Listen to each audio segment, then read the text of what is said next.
Lily was a little girl, afraid of the big white world. She grew up within her castle walls.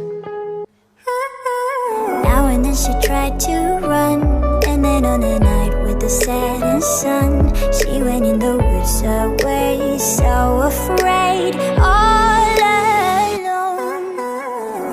They warned her, don't go there, there's creatures who are hiding in the dark. Then something came creeping, it told her, don't you worry, just follow everywhere I go. Top of all the mountains, a valley low, give you everything you've been dreaming of, just let me in. Ooh. Everything you want to go, that'll be the magic story you've been told, and you'll be safe under my control, just let me in.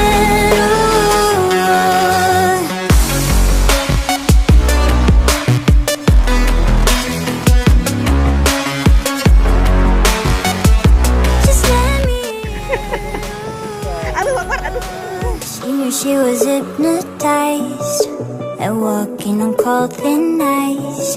Then it broke and she awoke.